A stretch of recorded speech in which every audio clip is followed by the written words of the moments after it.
Minecraftia, a land shrouded in mystery. Far from the confines of humanity's great cities, a vast wilderness lies ahead of any who would venture there. Millions of square kilometres, massive bioregions, isolated server settlements. But what is the truth behind this realm? This series will take you there. For hundreds of years, Minecraft.jar has rotated endlessly beneath our feet. In that time, kingdoms and empires have risen and fallen. Players have experienced Minecraftia's wonders and its dangers. We will explore the nether, study the gods, and solve the greatest mysteries. This is Lore of Minecraft.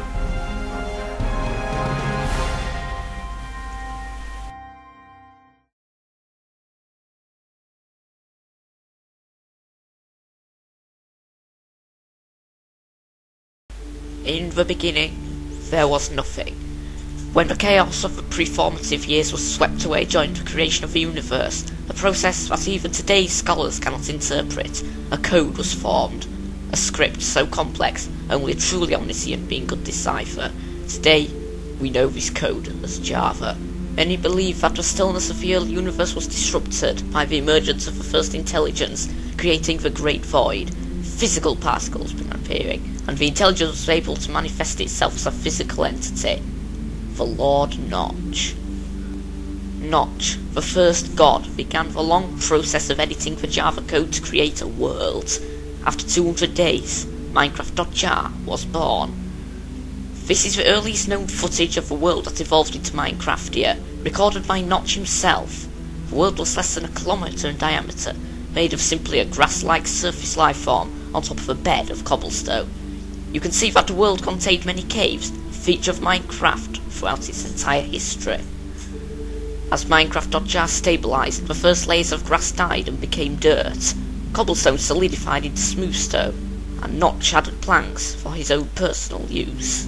Finally, Notch used his powers to generate human mobs, as is stated in the Holy Tome of Life, and Notch created man in his own image. These mobs, however, were little more than mindless creatures, as is evident in this clip, also made by Notch. We can see that Notch happily lived in his creation with his human mobs, but what when the mobs began thinking for themselves?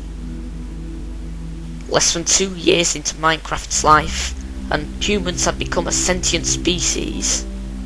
It is widely believed that the spark of sentience was given by the Lord Notch, and transformed the humans into players.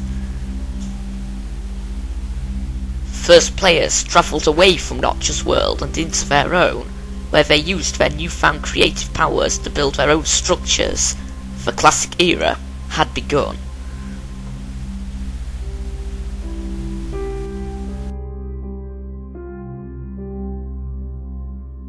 Around a year later, water makes its first appearance, generated purely by Notch. In this video, where Notch is setting out the flowing properties of water, we can also see an early form of sand and gravel, meaning that erosive forces were already affecting the landscape.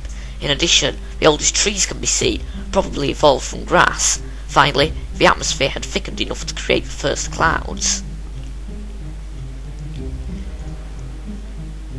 The next major event in the history of Classic, about 8 years in, was Notch's effort to unite the players of Minecraft. He managed to gather some human friends, some of whom later became the gods of Mojang, at the first multiplayer gathering, something we would now call a server. Bit by bit, the features of the world we now call home are falling into place.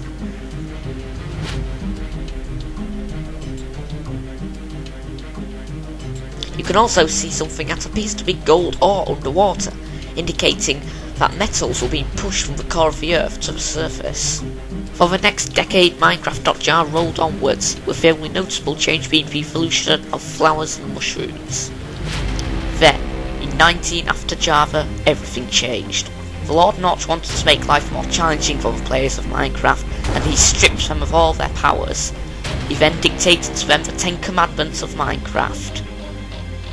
Only a few escaped and continued living in a creative mode, not to be seen again for hundreds of years. Around this time, ores such as coal and iron began appearing, Players now had to mine and gather resources to create structures, a way of life experienced by most of Minecraftia's citizens to this day. A period of chaos began as players struggled to find useful resources. However, one group managed to gather enough resources to build the first recorded settlement, Icaria. The Icarians were the lucky ones. Little more than a few weeks after the start of survival, Notch created the first zombie and skeleton. At first they could not attack, but the early Minecrafters realised it was only a matter of time. Icaria became a refuge for lost and confused players fleeing from the mobs, and it quickly gained influence. But there was one thing missing, a leader, and so in the year 20 AJ, King Steve I was crowned in the name of Notch, and the Kingdom of Minecraftia was born.